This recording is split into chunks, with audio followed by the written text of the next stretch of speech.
Look at this big ass gate.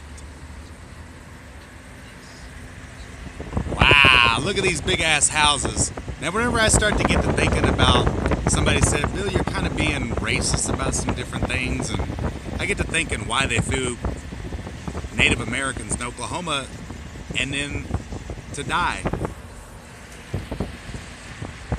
There's a house in there I want for $3.9 million.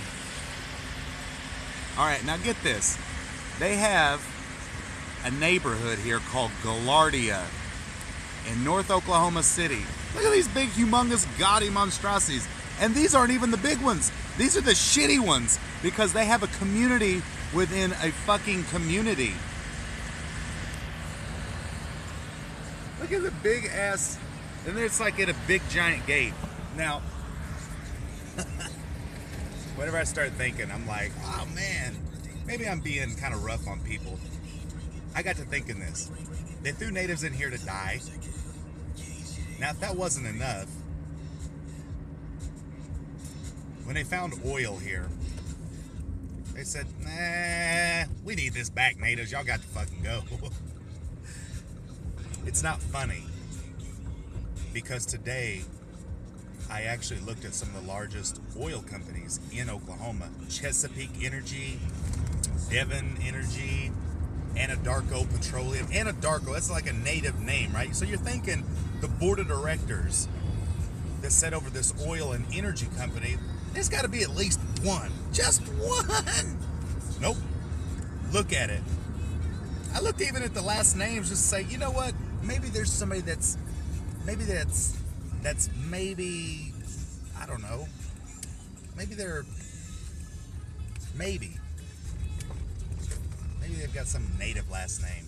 You know, maybe something. Nope. Not one. I've looked on Chesapeake. I looked at the board of directors, though, man. This is important.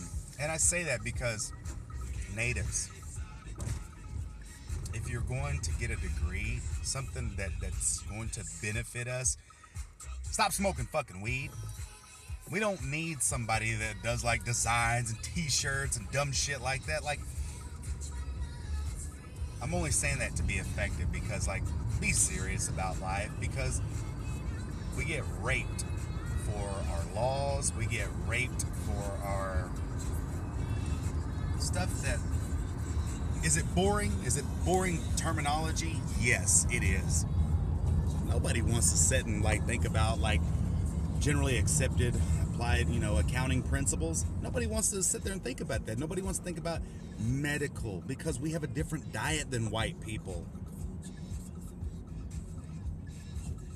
We're not the same. We are, but we're not. We're humans, man. Like, I understand that, but there are people that died that made it possible for you to be able to do things. So I try to be a spokesperson because this is important. Or you can give it all away, man. Like, look at this shit, man. This was supposed to be yours. Your grandsons, your grandchildren, your kids, the ones that haven't even been born yet, all of this was supposed to be yours. Maybe we wouldn't have built houses this big because we're not assholes like that. We're not greedy.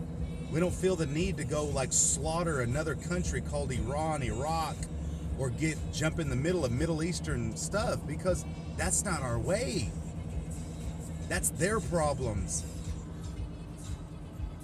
But those places are humongous, man. Like, that ain't our battle. That ain't our stuff. They have earthquakes here. There's not even a fault line here. They have earthquakes here like almost weekly.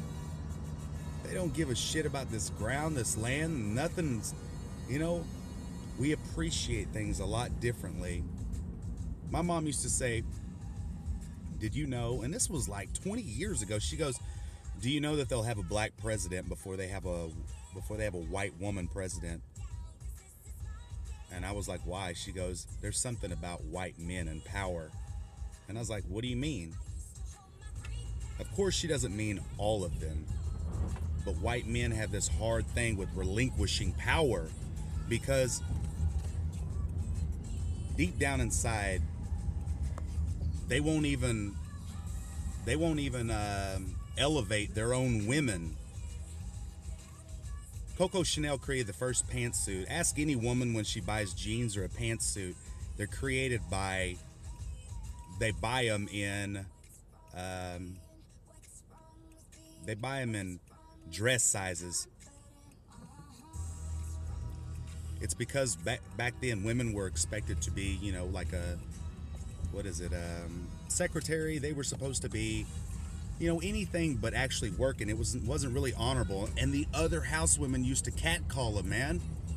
And that's within the white culture, though. Back then, whenever natives were talking with white people and they were negotiating all the land away, the white men were actually, they were scared of the native women. They were scared, deathly afraid of them. They were like, because they knew that the native women would actually braid up their hair and go to war. They were made of something different. They held political positions before. You're like, native men didn't have problems elevating their women and empowering their women. That wasn't the deal. They knew they were brilliant. They knew they were smart. They knew they deserved respect. That's within the white culture that they forced on us, though. And I say this, though, that ain't our way. Like, my mom used to say, that is the reason why, is because they would let a black man like Barack Obama, because blacks don't really have a culture anymore. They used to be tribal. People forget that. While they're buying all these shoes and fucking gold chains. I mean, I see people in my gym, and I'm just being honest with you. And all I'm saying is that deep down inside that black people did used to be tribal. They just didn't fight for their cultural identity. They let white people beat them into submission, and that's not right.